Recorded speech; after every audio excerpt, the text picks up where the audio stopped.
शेरशाह सूरी किस्त number 16 by Urdu history. Mahmud Lodhi ने लखनऊ या जौनपुर पर कब्जा किया था। इसमें शेर खां का कोई अमल दखल ना था। दरअसल शेर खां को महमूद लोधी के अतवार पसंद ना थे। शेर खां को इसके जासूसों ने पहले ही खबर कर दी थी कि महमूद लोधी इसकी उमरा के इरादे नेक नहीं मालूम होते, इसलिए इनसे कोई मामला करते वक्त बहुत होशियारी की ज़रूरत है।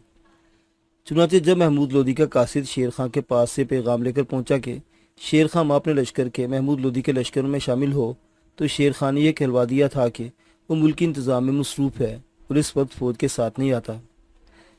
इसके जवाब में महमूद लोधी की उमरानी से मशवरा दिया कि हम सब अपना लश्कर लेकर शेर खां की जागीर सहसराम की तरफ रवाना होते हैं। इस खबर को सुनते ही शेर खां हमारे पास दौड़ा चला आएगा। इनकी ये तदबीर कारगर हुई। जब शेर खां को मालूम हुआ कि बंगाल के सुल्तान महमूद लोधी के लश्कर का रुख सहसराम की तरफ है, तो इसने मजबूर होकर और 2 मंजिलें आगे बढ़कर महमूद लोधी का इस्तकबाल किया। शेर खां के इस हुस्न सलूक का महमूद लोधी और इसकी उमरा ने बदला दिया कि बिहार का पूरा इलाका जिस पर कुछ ही दिन पहले शेर खां ने कब्जा किया था, इसे महमूद लोधी की उमरा में आपस में तकसीम कर लिया और सिर्फ सहसराम का इलाका शेर खां के लिए छोड़ दिया। यही नहीं बल्कि उन्होंने शेर खां को तसल्ली दी कि जौनपुर की फतह के बाद बिहार का इलाका इसे वापस कर दिया जाएगा। शेर खां बहुत ज़हीन था। इसने इनकी इस जलील हरकत पर खामोशी इख्तियार की और कोई झगड़ा न किया, और ये बात इसके दिल में बैठ गई कि महमूद लोधी का अपनी उमरा पर कोई काबू नहीं, और जिस बादशाह का उमरा पर काबू ना हो वो कभी कामयाब नहीं हो सकता। चुनांचे ये बात लखनऊ की दूसरी जंग से साबित हो गई। शहनशाह बाबर के इंतकाल के बाद मुगल बादशाह हुमायूं ने फौरन अपने लश्कर के साथ जौनपुर की तरफ कूच किया। वो महमूद लोधी के लखनऊ और जौनपुर पर कब्जा से बहुत बुराफाख्ता था। इसे यह भी ख्याल था कि अगर महमूद लोधी का खात्मा न किया गया तो एक बार फिर लोधी ख़ानदान के लिए दर्द सर बन जाएगा। मुग़ल लश्कर की खबर पाकर महमूद लोधी अपने लश्कर के साथ लखनऊ से निकला और करीबी मुग़लों और अफ़गानों का एक बार फिर सामना हुआ। शेर खां का ख्याल दुरुस्त निकला। महमूद लोधी के निकम्मे उमरा कोई माकूल हिकमत अमली न चला सके। महमूद लोधी के लश्करी बहादुर थे, लेकिन किस्सा यह था कि अफ़गानों में जो अमीर और इनका ज़ाती लश्कर बहादुर था वो अक्लमंद ना था, और जो अमीर अक्लमंद था वो बहादुर ना था। इसलिए महमूद लोधी ने ज़बरदस्त शिकस्त खाई और एक रवायत के मुताबिक रूपोश हो गया। फिर इसका कोई पता न लगा। एक ख्याल ये भी है कि वो पटना या उड़ीसा में छुपा रहा और 949 हिजरी में इंतकाल किया। मुग़लों और लोधी अफ़गानों की लखनऊ में होने वाली जंग के कई दूरदर्श नताइज बरामद हुए। इस जंग का एक नतीजा ये निकला कि सुल्तान हिंद इब्राहिम लोधी के ख़ानदान की ताकत हमेशा के लिए ख़त्म हो गई और लोधियों की जगह अफ़गानों का सूरी ख़ानदान, जिसका सरगना शेर खां था, मुग़लों के मुकाबला पर सामने आया। बाज़ मुर्रिखीन ने शेर खां पर इल्ज़ाम लगाया है कि इसने लोधियों और मुग़लों की जंग के मौका पर अपने फ़ौजी दस्तों को जंग से अलग रखा था और अपनी गैर जानिबदारी की इत्तला मुग़लों के एक अमीर हिंदू बेग के ज़रिए मुग़ल बादशाह हुमायूं को भिजवा दी। हुमायूं ने शेर खां का शुक्रिया भी अदा किया था और हुमायूं महमूद लोधी की शिकस्त देने के बाद शेर खां से कोई तारुज़ किए बगैर बंगाल चला गया था। मगर ये ख्याल मशकूक मालूम होता है, इसलिए कि शहनशाह बाबर को शेर खां बिल्कुल पसंद ना था। इसने शेर खां की गिरफ्तारी का भी हुक्म दिया था। ज़ाहिर है कि शेर खां जैसे ख़तरनाक सरदार के बारे में बाबर ने अपने बेटे हुमायूं को ज़रूर आगाह किया होगा। ऐसी सूरत में अगर शेर खां ने इस जंग में अपनी गैर जानिबदारी की इत्तला हुमायूं को भेजी होती तो वह इस ख़तरनाक आदमी की बात पर किस तरह एतबार कर सकता था। दूसरा ये कि मुग़ल बादशाह हुमायूं ने बंगाल पहुँचते ही शेर खां के ख़िलाफ़ कार्रवाई शुरू कर दी थी और इससे चिनारगढ़ का किला हवाले करने का मुतालबा किया था, जिसका जिक्र आगे आएगा। इस जंग के नतीजा में तीसरा और सबसे अहम वाक़या शेर खां के बेटे जलाल खां और सूरी सरदार तुर्रम खां के दरमियान एक मुख्तसिर मगर वो शदीद जंग थी, जिसने इस वक्त के 2 अमीरजादों के, जिनका ताल्लुक एक ही कबीला से था, किरदार और जहनी कैफियत का सही नक्शा खींचा है। शेर खां का अगरचे इस वाक़े से बराह रास्त कोई ताल्लुक ना था, मगर इसे इसमें अखलाकन शामिल होना पड़ा। ये किस्सा को यूँ है कि महमूद लोधी को मुग़ल शहनशाह अकबर के मुकाबले पर खड़े होने पर दरअसल इसके 3 बड़े सरदारों ने मजबूर किया था, वरना कनवाहा की शिकस्त के बाद महमूद लोधी चित्तौड़ चला गया था और वहाँ पुरस्कून ज़िंदगी बसर कर रहा था। महमूद लोधी के इन सरदारों में एक तो मसनद आली आज़म हुमायूं सानी था, जिसने अपनी बेटी की शादी सुल्तान महमूद से की थी। दूसरा सरदार मसनद आली ईसा खां था। तीसरा सरदार इब्राहिम खां यूसुफ खेल था। इन्हीं तीनों सरदारों ने शेर खां का बिहार का इलाका आपस में तकसीम कर लिया था और शायद इनकी सरकत से नाराज़ होकर शेर खां ने महमूद लोधी और हुमायूं की जंग में हिस्सा नहीं लिया था। फिर जब सुल्तान महमूद लोधी को मुग़ल बादशाह हुमायूं के हाथों शिकस्त हुई तो जिसका मुंह जिधर आया उधर भाग पड़ा। लोधी सुल्तान और इसके असीरों के साथ इनके बाल बच्चे भी थे। शिकस्त वक्त मर्दों के साथ साथ खवातीन भी एक दूसरे से जुदा हो गई। इन खवातीन में मसनद आली ईसा खां की खूबरू बेटी शहजादी समरगुल भी थी, जिसका अक़द मसनद आली आज़म हुमायूं सानी के बेटे खलील खां से हो चुका था, मगर अभी रुखसत नहीं हुई थी।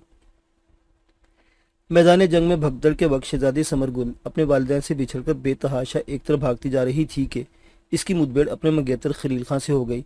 खलील खां इसको ढूंढता फिर रहा था। वो एक दूसरे से मिलकर बहुत खुश हुए।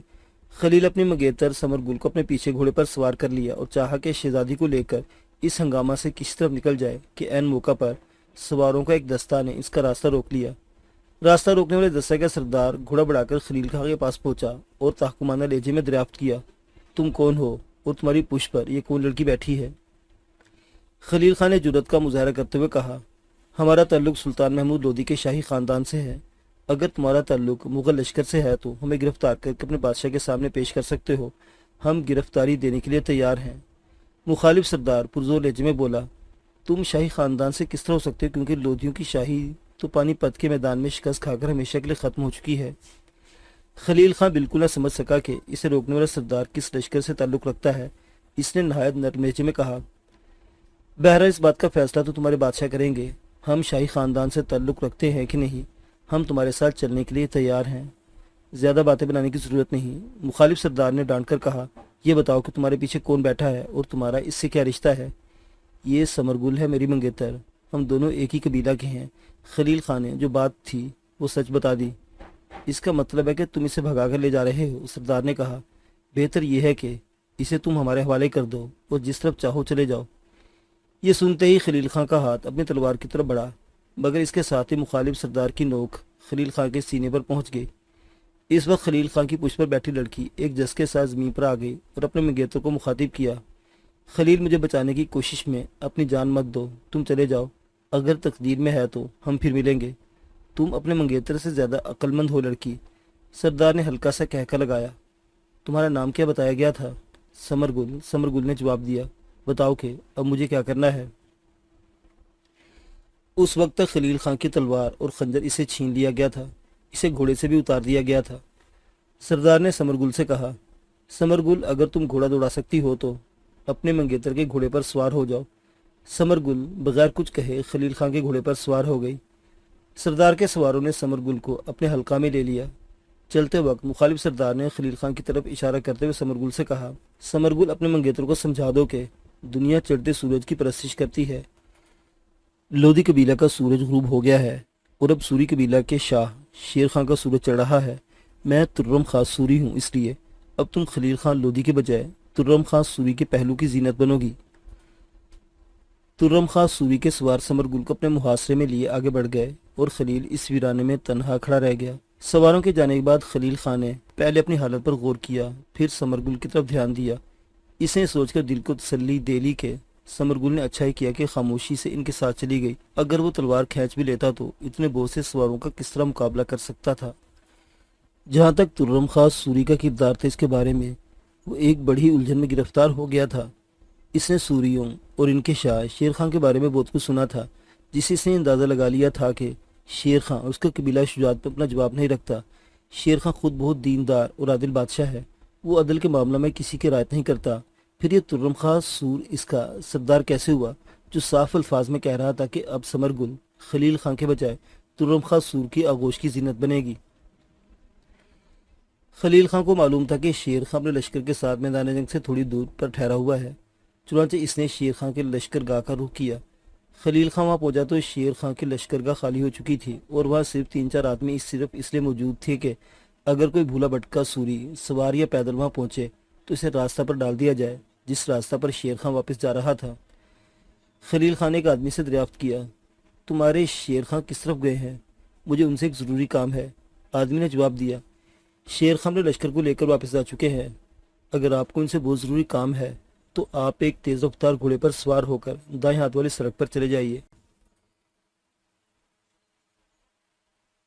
आप जितना तेज़ घोड़ा भगाएंगे उतनी ही जल्दी उनके पास पहुंच जाएंगे। खलील खां ने मायूसी से कहा, मगर मेरे पास तो तेज़ रफ्तार घोड़ा तो एक तरफ रहा, कोई खच्चर भी नहीं। تو میں کیا کروں؟ اس آدمی نے جواب دیا، آپ بالکل فکر نہ کریں، جنگ کی وجہ سے سینکڑوں گھوڑے بغیر سواروں کے بھاگتے پھر رہے ہیں، ہم نے ان میں سے چند اچھے گھوڑے پکڑے ہیں، ہم آپ کو آپ کی پسند کا گھوڑا دے دیں گے۔ وہ آدمی خلیل خان کو ایک طرف لے گیا، وہاں 8-10 گھوڑے بندھے ہوئے تھے، ان پر کاٹھیاں چڑھی ہوئی تھی۔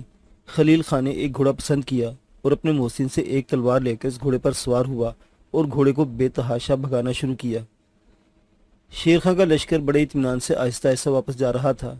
خلیل 4 گھنٹے کے بعد اس لشکر کے پاس پہنچ گیا۔ خلیل خان کی درخواست پر اسے فوراً شیر خان کے سامنے پیش کر دیا گیا۔ شیر خان اسے دیکھتے اندازہ لگا لیا کہ آنے والا مصیبت زدہ یا مظلوم ہے۔ اس نے نرمی سے پوچھا، اے جوان، تجھ پر کیا افتاد پڑی کہ تو اس قدر پریشان ہے؟ خلیل خان نے بے دھڑک کہہ دیا، اے سور قبیلہ کے عادل بادشاہ، مجھ پر آپ کے ایک سردار نے یہ کہہ کر ظلم کیا ہے کہ وہ سور خاندان کا سردار ہے جس کی سلطنت کا سورج طلوع ہو رہا ہے۔ میرے سردار نے تم پر ظلم کیا ہے؟ شیر خان کا دماغ گھوم گیا۔ وہ کون بدبخت ہے جس نے سوری قبیلہ کا نام لے کر ہمارے عدل کو بدنام کیا ہے؟ اے شاہ عادل، اس نے اپنا نام ترم خان سوری بتایا تھا، خلیل خان نے کہا۔ شیر خان سوچنے لگا، ترم خان اس کا کوئی اہم سردار نہ تھا۔ اس نے تصدیق کی اپنے بیٹے جلال خان سے پوچھا، جلال خان تم جانتے ہو اس کو؟ جی ہاں بابا جان، جلال خان نے تصدیق کی۔ 2 ماہ پہلے 50 افغانوں کا ایک دستہ ہمارے پاس آیا تھا، اس کا سردار ترم خان ہے، آپ نے اسے لشکر میں شامل کرنے کا حکم دیا تھا، اس نے خود کو سور قبیلہ سے بتایا تھا۔ اچھا، ہم یہ بعد میں دیکھیں گے۔ پھر شیر خان نے پلٹ کر خلیل خان سے پوچھا، اے جوان تو کون ہے اور ترم خان نے تجھ پر کیا ظلم توڑا ہے؟ خلیل خان نے درد بھرے لہجے میں کہا، شاہ عادل، میرا نام خلیل خان ہے اور میں سلطان محمود لودھی کے امیر مسند علی اعظم ہمایوں ثانی کا بیٹا ہوں۔ سلطان کی شکست کے بعد شاہی خواتین میدان جنگ میں بدحواسی کی صورت میں ادھر ادھر بھاگ رہی تھی، ان میں میری منگیتر سمر گل بھی تھی۔ سمر گل مجھے تلاش کر رہی تھی اور میں اسے خدا کا کرنا ایسا ہوا کہ سمر گل مجھے مل گئی۔ میں نے اسے اپنے گھوڑے پر بٹھا کر کسی طرف نکل جانا چاہا تھا کہ ظالم ترم خان اپنے 50 سواروں کے دستے کے ساتھ وہاں پہنچ گیا اور میری منگیتر کو مجھ سے زبردستی چھین کر اپنے ساتھ لے گیا۔ غضب خدا کا! شیر خان نے اپنا سر پکڑ لیا، اس کی یہ جرت! چل ہمیں سوچنے کے بعد اس نے جلال خان کو حکم دیا، جلال خان، تم ایک سوار دستے کے ساتھ اس بدبخت کو تلاش کرو، ہم اس وقت تک آگے نہیں بڑھیں گے جب تک خلیل خان کو انصاف نہیں مل جاتا۔ شیر خان نے وہیں ڈیرے ڈال دیے اور جلال خان 25-30 سواروں کے ساتھ ترم خان کی تلاش میں نکل کھڑا ہوا۔ جلال خان 2-4 میل ہی گیا تھا کہ دوسری سمت سے سوار آتے دکھائی دیے۔ خلیل خان نے آگے آنے والے سوار کو فوراً پہچان لیا اور چلایا، یہی ہے ترم خان۔ اسی وقت سواروں کے درمیان تیزی سے ایک گھوڑا نکل کر خلیل خان کے آگے آ کھڑا ہوا۔ اس گھوڑے پر خلیل خان کی منگیتر سمرگل سوار تھی۔ خلیل خان نے جلال خان کو بتایا، یہی ہے میری منگیتر سمرگل۔ جلال خان نے ترم خان سے ڈپٹ کر پوچھا، تم اس جوان کی منگیتر کو زبردستی اپنے ساتھ کیوں لے گئے تھے؟ جلال خان، یہ میرا ذاتی معاملہ ہے، اس میں دخل دینے کا تمہیں کوئی حق نہیں، ترم خان نے اسے بڑے سخت لہجے میں جواب دیا۔ ترم خان، تم میری حراست میں ہو، میں تمہیں حکم دیتا ہوں کہ تلوار پھینک دو۔ تلوار پھینکنے کے بجائے ترم خان نے بھی تلوار کھینچ لی، پھر دونوں طرف سے تلواریں نکل آئیں اور ایک چھوٹا سا میدان کارزار جم گیا۔ خلیل خان چند لمحے تو تلواروں کا ایک دوسرے سے ٹکراتا دیکھتا رہا، پھر خود بھی تلوار کھینچ کر جلال خان کی طرف سے لڑنے لگا۔